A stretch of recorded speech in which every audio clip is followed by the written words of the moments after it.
Здравствуйте, уважаемые зрители канала Лада Ладная. 10 продуктов, богатых железом. И никакого шпината. Железо – важнейший микроэлемент, необходимый для нормального функционирования организма. Именно железо помогает клеткам крови связывать кислород и доставлять его к тканям, а затем выводить из организма отработанный углекислый газ. И если мы не получаем достаточно железа с продуктами питания, то нормальная работа организма может быть затруднена. Признаки дефицита железа: повышенная утомляемость, учащенное сердцебиение, одышка и трудности с концентрацией внимания, бледность, сонливость, потеря аппетита и головные боли. Все эти симптомы могут говорить о дефиците железа и о ранних стадиях анемии. Помимо этого, при нехватке железа может возникнуть желание съесть не что-то из продуктов с высоким содержанием железа, а что-то несъедобное – мел, глину, бумагу или лед. При нехватке железа клетки начинают задыхаться, из-за чего в организме нарушаются многие жизненно важные метаболические процессы. Кроме того, страдает иммунитет, возрастает частота заболеваний.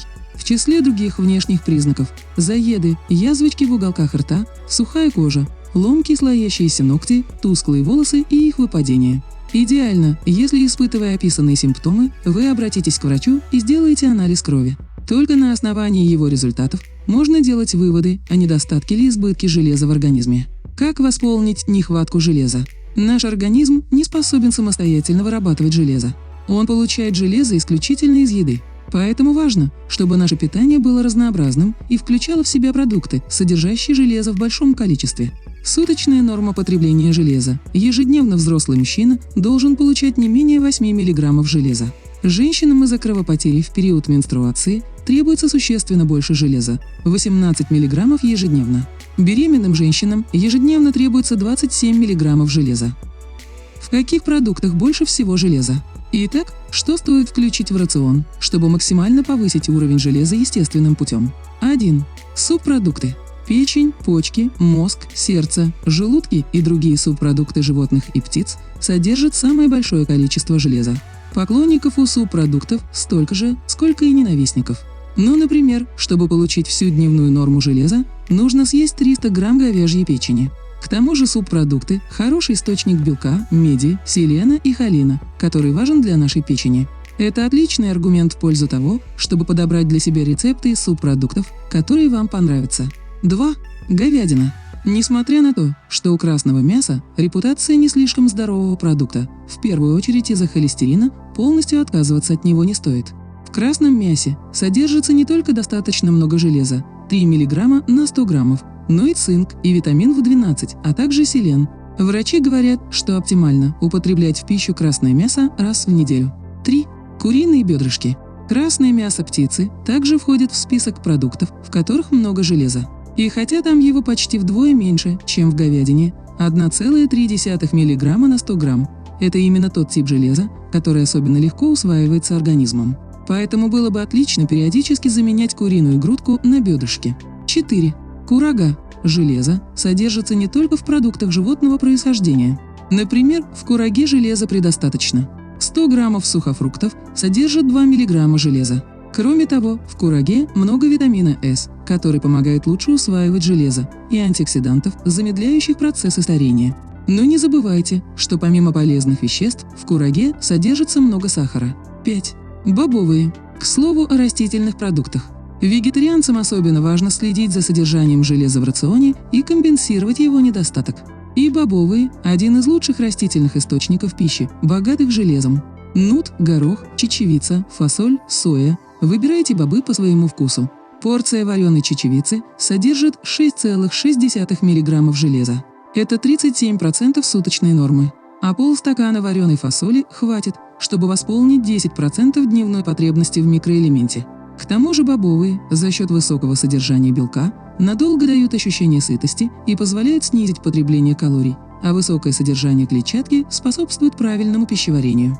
6. Семена чиа. Эти крошечные зернышки стали популярны не так давно, но уже завоевали звание суперпродукта. Они будут полезны в качестве богатой железом добавки к еде, вегетарианцы вы или мясоеды. Во-первых, в семенах чиа содержится много железа, кальция, магния и фосфора, а во-вторых, жирных кислот омега-3, жизненно необходимых нашему сердцу и сосудам. 7. Кешью. Орехи, как и сухофрукты, могут стать альтернативой мучным и шоколадным десертам и здоровым перекусам. Орехи кешью богаты полезными мононенасыщенными жирами, белками, а также железом. В одной пригоршне содержится 4 мг этого микроэлемента. 8. Брокколи. Диета, богатая брокколи, помогает улучшить зрение, а также очищать организм, выводить холестерин и лишний сахар. Помимо этих полезных функций, порция брокколи восполняет 6% суточной нормы железа. Чтобы получить максимум пользы, лучше готовить брокколи на пару не дольше 5 минут. Это поможет сохранить витамин С. 9. Темный шоколад. Железо в продуктах содержится больше всего продукты, богатые железом, при анемии шоколад, то есть продукт из какао-бобов. Было бы логично упомянуть в пункте о бобовых. Тем не менее, поговорим о нем отдельно, как о варианте десерта, богатого железом. Это касается лишь шоколада, который содержит минимум 70% какао. Диетологи советуют съедать не более четверти плитки шоколада в день. В этом количестве шоколада содержится 3 грамма железа. Этого будет достаточно, чтобы компенсировать 17% суточной потребности в железе, улучшить микрофлору кишечника, поднять настроение, а также не навредить фигуре. 10. Семена тыквы. В 100 граммах тыквенных семечек содержится 9 мг железа, или половина дневной рекомендованной нормы, а кроме того кальций, белок и очень полезный для нашего сердца цинк. Но увлекаться ими не стоит. Во-первых, это может вызвать проблемы с желудочно-кишечным трактом. Во-вторых, тыквенные семечки очень питательны. 100-граммовая порция утяжелит вашу диету на 559 килокалорий. Чтобы повысить уровень железа, но при этом не навредить здоровью, используйте тыквенные семечки как добавку к салатам, кашам, супам и десертам. А где еще содержится железо? Помимо упомянутых продуктов, железо в заметно больших количествах содержится в морской капусте, моллюсках, шпинате, киноа, тофу, смородине, кунжуте и других. Напоминаю, что данное видео имеет только информационный характер. Для лечения необходимо обратиться к врачу. Если вы еще не подписаны, то сейчас самое время подписаться и включить колокольчик. Поделитесь этим видео в социальных сетях. Будьте здоровы! И заходите ко мне на канал, чтобы не пропустить новые видео.